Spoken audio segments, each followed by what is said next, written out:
ताजपोशी की तारीख भी तय हो गई है और उसके पहले आज मौजूदा सरकार की कैबिनेट की आखिरी बैठक होने जा रही है, जिसमें 17वीं विधानसभा को भंग करने का प्रस्ताव पर मुहर लगेगी और राज्यपाल से मिलकर नीतीश कुमार मुख्यमंत्री पद से इस्तीफा देकर 18वीं विधानसभा के गठन की ओर आगे बढ़ेंगे।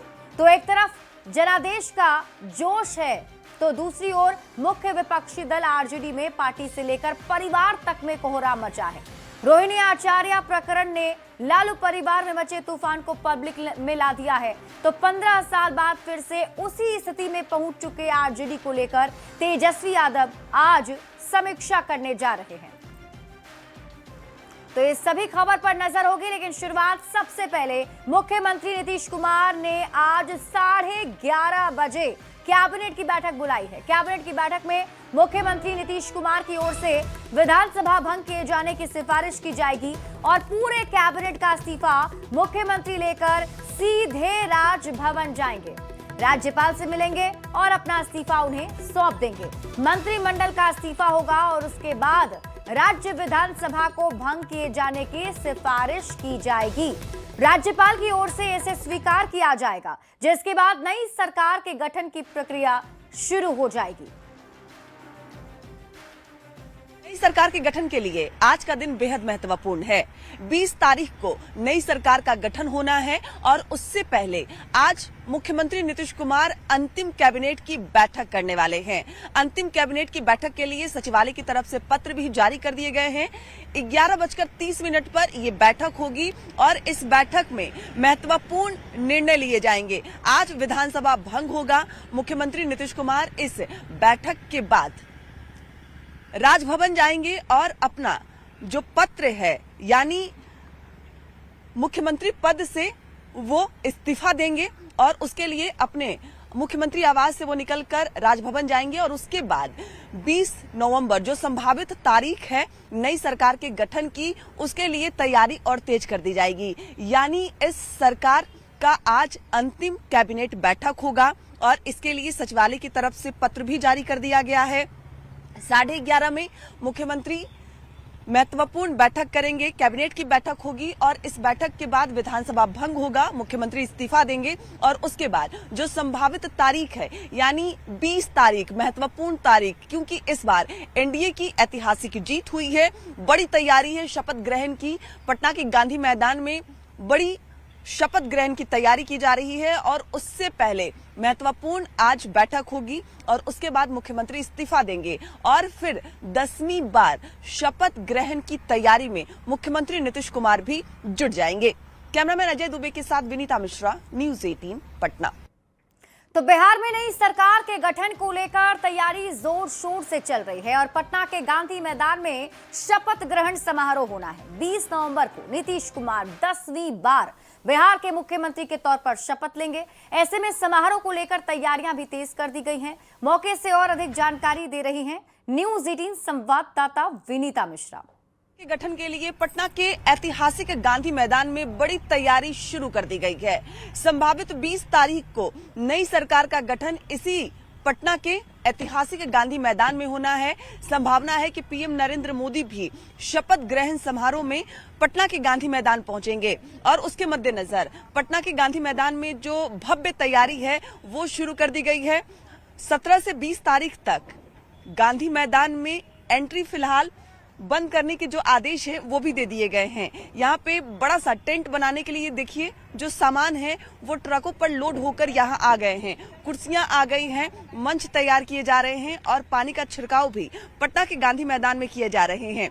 गांधी मैदान में बड़े स्तर पर टेंट, गेट, मंच और बैरिकेडिंग का काम शुरू कर दिया गया है। वीवीआईपी आगमन सुरक्षा व्यवस्था, ट्रैफिक नियंत्रण और मीडिया कवरेज के लिए स्पेशल प्लान तैयार किया जा रहा है। 17 तारीख से 20 नवंबर तक आम लोगों के प्रवेश पर पटना के गांधी मैदान में रोक लगाने का निर्देश भी दिया गया है और उसके मद्देनजर जो तस्वीर है वो अब साफ हो गई है। 10वीं बार बिहार के मुख्यमंत्री पद की शपथ लेंगे और कई फॉर्मूले भी सामने आए हैं। यानी बीजेपी और एनडीए के बीजेपी और जेडीयू की अगर हम बात करें तो कितने मंत्री शपथ लेंगे, लगभग 14-15 का जो जिक्र है वो सामने आ रहा है। इस बार एनडीए में लोक जनशक्ति पार्टी रामविलास भी है, तो उनके भी 2 से 3 मंत्री की बात सामने आ रही है, जबकि उपेंद्र कुशवाहा और जीतन राम मांझी को भी एक मंत्री पद मिल सकता है। तो तमाम जो तस्वीर है 1-2 दिनों में साफ हो जाएगी, लेकिन शपथ ग्रहण की जो तैयारी है वो पटना के ऐतिहासिक गांधी मैदान में शुरू कर दी गई है। कैमरामैन अजय दुबे के साथ विनीता मिश्रा, न्यूज़ 18 पटना। तो 20 नवंबर को गांधी मैदान में भव्य शपथ ग्रहण समारोह की तैयारी तेज हो गई है। ऐसे में यह भी जानना जरूरी है कि छप्पर फाड़ जनादेश के बाद नए मंत्रिमंडल में किस दल का कितना दम दिखेगा। तो सबसे बड़ी पार्टी चूंकि बीजेपी में इस बार अगर हम बात करें तो बीजेपी रही है एनडीए में, 15 से 16 मंत्री हो सकता है कि बीजेपी कैबिनेट से बने, और जेडीयू कोटे से 14 मंत्री बन सकते हैं, +1 भी हो सकता है, यानी कुल मिलाकर 15 जो है वो कहा जा सकता है। और एलजेपीआरवी की बात करें तो इस बार ये भी एलजेपीआरवी भी एनडीए का हिस्सा रही हैं, 19 सीटों पर जीत कर आए हैं इनके विधायक, तो 3 मंत्री हो सकता है। और जीतन राम मांझी की पार्टी जो हम है उससे 1, और आरएलएम यानी कि उपेंद्र कुशवाहा की जो पार्टी है उनसे भी 1 मंत्री बनाए जा सकते हैं। क्योंकि इस बार एनडीए में सबसे बड़ी जीत और सबसे बड़ी पार्टी बिहार में इस बार बीजेपी ही आई है, तो ऐसे में बीजेपी के 15 से 16 मंत्री हो सकते हैं, 14 से +1 जो है मंत्री नीतीश कुमार की पार्टी जेडीयू से हो सकते हैं, और 3 मंत्रिमंडल जो है 3 मंत्रिमंडल में जगह एलजेपीआरवी यानी कि चिराग पासवान को मिल सकती है।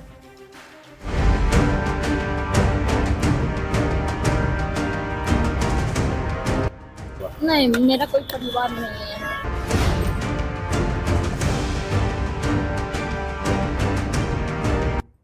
और अब बात करते हैं दिल्ली में लालू प्रसाद की बेटी रोहिणी आचार्य ने एक बार फिर अपनी पीड़ा बताई है। रोहिणी आचार्य ने कहा कि मेरे ऊपर चप्पल चलाया गया, मेरे माता पिता, मेरी बहन मेरे लिए रो रही थी। भगवान ना करे आप लोगों के घर में मेरी जैसी बहन बेटी पैदा हो। रोहिणी आचार्य ने सवाल करते हुए कहा कि सारा बलिदान बेटी दे। रोहिणी आचार्य ने मीडिया कर्मियों से भी कहा, आप ये बात तेजस्वी यादव से पूछिए, किसके शह पर हुआ उनसे पूछिए, संजय यादव और रमीज से पूछिए। रोहिणी आचार्य ने कहा कि भगवान ने मुझे सौभाग्य दिया, इस तरह के माता पिता मिले। बेटी जब सवाल पूछे तो कहा जाए कि ससुराल में जाओ, तुम्हारी शादी हो गई है। मेरी सास भी कल से रो रही हैं, ये सब तमाशा देखकर उनको मेरी चिंता हो रही है, इसलिए बुलाया है। मैं अपनी सास के पास जा रही हूँ। फेसबुक पे अपने ट्विटर पे बोल चुके हैं जी, क्या बोलना चाहते हैं? आपने जो ट्वीट किया उसमें कहा गया है परिवार चप्पल चलाया गया, गालियां दी गई, आप काफी दुखी हैं। आपने कहा था कि चप्पल चलाया गया, चप्पल चलाने की बात आपने कही, अब आप लोग जाकर के वहाँ इंक्वायरी कर लीजिए। सही बात है, रोहिणी जो बोलती है सच बोलती है, और जिसको भी कंडेम करना आकर के सामने मेरे सामने बैठवाइए। रोहिणी किस बात पर ये खफा हुए, क्या हुआ, कुछ बताएंगे?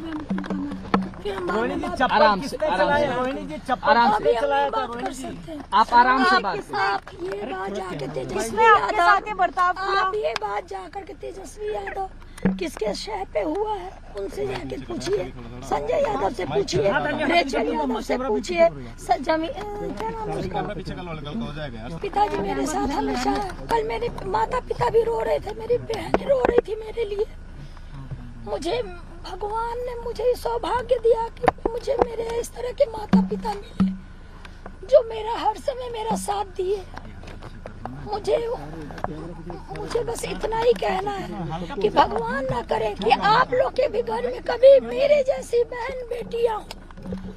जिस घर में भाई हो, भाई लोग का ही योगदान होना चाहिए। काहे सारा बलिदान बेटी लोग दी, और जब बेटी कुछ सवाल पूछे तो आप बोल दीजिएगा कि आप ससुराल में जाओ, तुम्हारा शादी हो गया है।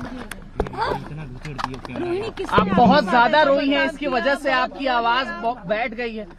रोहिणी आप बहुत ज्यादा रोई हैं, आपकी लालू जी से कोई बातचीत हुई इस बीच में? जैसा बर्ताव किया चप्पल फेंकने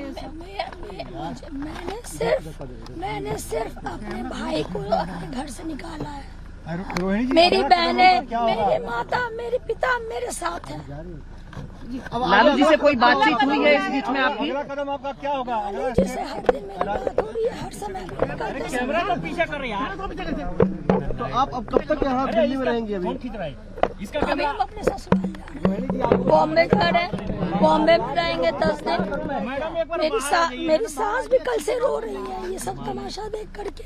उनको मेरी चिंता हुई, इसलिए उन्होंने बुलाया कि मैं जा रही हूँ अपनी सास के पास। तो लालू परिवार में चल रही कलह के बीच लालू प्रसाद की बेटियां रागिनी यादव, चंदा यादव और राजलक्ष्मी यादव अपने परिवार के साथ कल देर रात बड़ी बहन मीसा भारती के आवास पर पहुंची।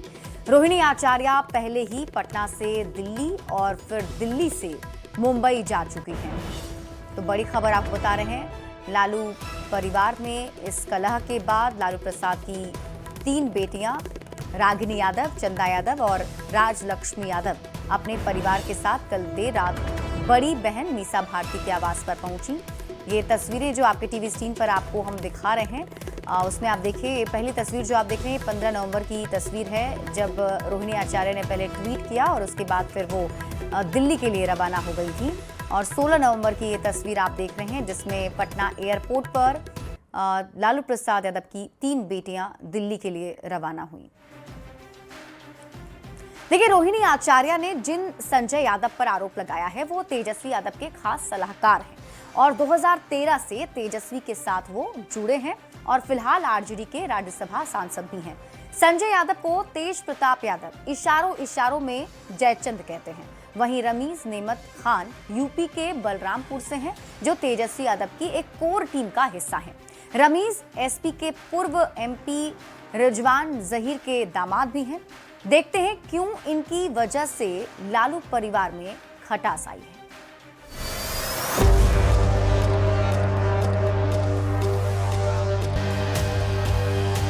पटना एयरपोर्ट पर निकलते हुए रोहिणी ने सिर्फ चुनावी नाकामी पर सवाल नहीं उठाए, बल्कि सीधे तेजस्वी यादव और उनकी टीम पर निशाना साध दिया। रोहिणी का आरोप है कि आरजेडी में सवाल पूछने की भी जगह नहीं बची और पार्टी को इस हालत में लाने वाले लोगों ने उन्हें परिवार से बाहर कर दिया। मेरा कोई परिवार नहीं है। अब ये जाकर के आप संजय, रमीज, तेजस्वी यादव से पूछिए, मेरा कोई परिवार नहीं है। वही लोग निकाला है हमको परिवार से, क्योंकि रिस्पॉन्सिबिलिटी लेना नहीं है उनको।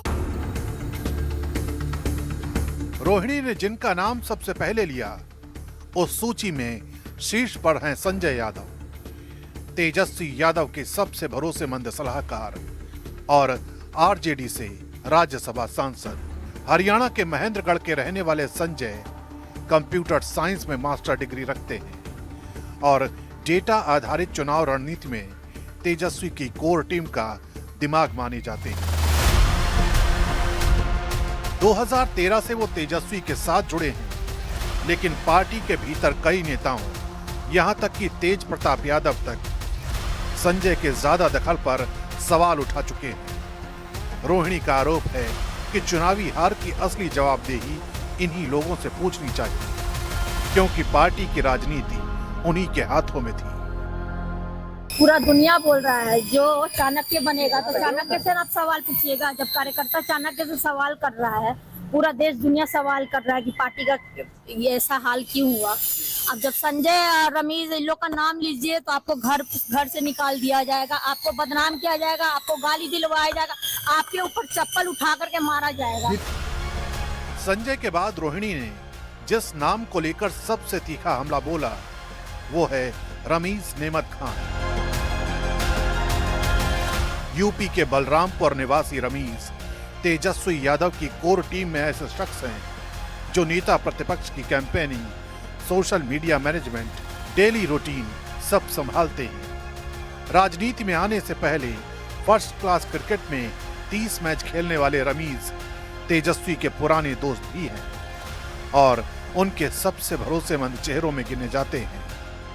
समाजवादी पार्टी के पूर्व एमपी रिजवान जहीर के दामाद रमीज पर रोहिणी का आरोप है कि पार्टी में उनसे सवाल करना भी जोखिम बन चुका है। अब सवाल ये है कि बिहार चुनाव में आरजेडी की बड़ी हार के बाद उठी है पारिवारिक कलह की लहर क्या वास्तव में पार्टी की भविष्य की राजनीति को बदल देगी?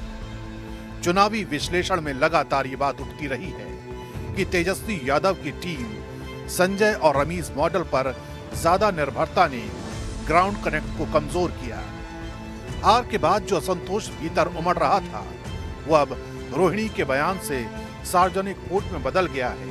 बीजेपी पहले ही इसे पारिवारिक बिखराव का नतीजा बता रही है और बिहार की राजनीति में ये सवाल गूंज रहा है, क्या आरजेडी का असली संकट चुनावी नहीं नेतृत्व का है?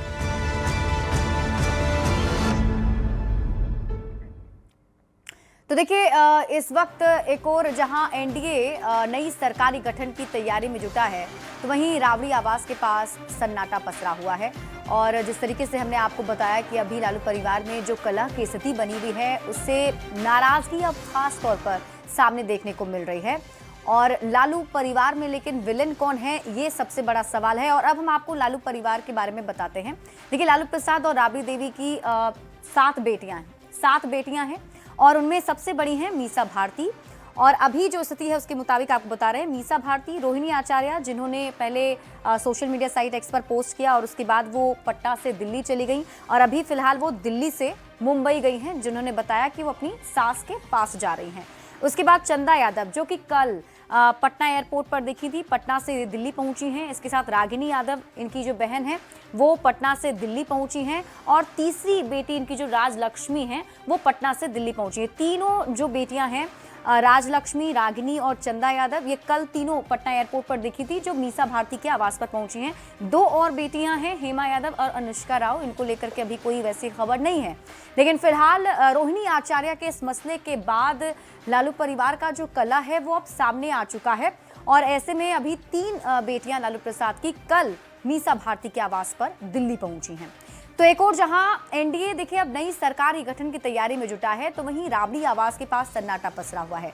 और ये माहौल सिर्फ चुनावी हार का नहीं, परिवार के भीतर चल रही कलह का भी नतीजा है। लालू यादव की बेटियां लगातार पटना छोड़ रही हैं। रोहिणी आचार्य ने दुर्व्यवहार और चप्पल उठाए जाने का आरोप लगाया, जबकि घर की ओर से अभी कोई प्रतिक्रिया इस पर सामने नहीं आई है। विधानसभा चुनाव के परिणाम का असर लालू आवास पर साफ तौर पर नजर आ रहा है, जहां एक तरफ एनडीए में नई सरकार के गठन की तैयारी चल रही है, तो दूसरी तरफ राबड़ी आवास बिल्कुल शांत नजर आ रहा है, सन्नाटा नजर आ रहा है। सिर्फ राजनीतिक हलचल के कारण ही नहीं, बल्कि पारिवारिक कलह के कारण भी यहां जो सन्नाटा है वो दिखाई दे रहा है। महागठबंधन की बड़ी हार हुई है इस बिहार विधानसभा चुनाव में। दूसरी तरफ राबड़ी आवास के अंदर जो कलह है उसकी तस्वीर भी बाहर आ गई है। कल लालू प्रसाद यादव की बेटी रोहिणी आचार्य रोते हुए अपने घर से बाहर निकली, दिल्ली पहुंच गई और उसके बाद लगातार उनकी 3 बेटियां दिल्ली रवाना हो गई। दिल्ली पहुंचने के बाद रोहिणी ने साफ तौर पे कहा कि उनके साथ गलत व्यवहार हुआ है, चप्पल तक उठाए गए हैं और उनके पिता और उनकी माता सब देखते रहे, रोते रहे, लेकिन तेजस्वी यादव से कोई सवाल नहीं पूछ रहा। ऐसे में सबको उम्मीद है कि आखिर कब इस घर से आवाज आती है, कब लालू प्रसाद यादव या फिर तेजस्वी यादव इस मामले पर कुछ बोलते हैं। लेकिन फिलहाल ऐसी कोई तस्वीर नजर नहीं आ रही, जहां एक एक करके लालू प्रसाद यादव की बेटियां घर से वापस दिल्ली जा रही हैं। वहीं अगर उनके आवास की हम बात करें तो यहां आपको बिल्कुल सन्नाटा नजर आएगा, जहां बिहार विधानसभा चुनाव के परिणाम के बाद एनडीए नई सरकार की गठन की तैयारी कर रहा है। दूसरी तरफ राबड़ी आवास बिल्कुल शांत है, सन्नाटा है और सिर्फ हार का सामना नहीं कर रहा, बल्कि पारिवारिक जो कलह है वो भी अब बाहर निकल के आ चुका है। और लगातार जो रोहिणी आचार्य हैं वो आरोप लगा रही हैं कि किस तरीके से उनके साथ व्यवहार हुआ है। तेजस्वी यादव, संजय यादव और रमीज का वो नाम लगातार ले रही हैं और कह रही हैं कि आखिर उनसे सवाल क्यों नहीं पूछा जा रहा। कैमरामैन अजय दुबे के साथ विनीता मिश्रा, न्यूज़ 18 पटना। तो विधानसभा चुनाव में आरजेडी की करारी हार के बाद पार्टी से लेकर परिवार में हाहाकार मचा हुआ है। और इस बीच तेजस्वी यादव आज समीक्षा बैठक करने वाले हैं। देखिए, 15 साल बाद आरजेडी का ये सबसे खराब प्रदर्शन अब तक का रहा है और इसी हिसाब से अब 143 सीट पर आरजेडी लड़ा, लेकिन सिर्फ 25 सीट पर ही इस बार आरजेडी को जीत मिली। 2020 की 57 सीटों पर आरजेडी के हाथ से फिसल गई है। मतलब 2020 में 75 सीटों पर चुनाव जीत कर आए थे। 2020 की सिर्फ 16 सीट पर ही दोबारा आरजेडी को जीत मिली है और आरजेडी की सबसे ज्यादा 31 सीट जेडीयू के पास अब चली गई। 10-10 सीट बीजेपी और एलजेपीआरवी ने आरजेडी से छीन लिए हैं। और इस बड़ी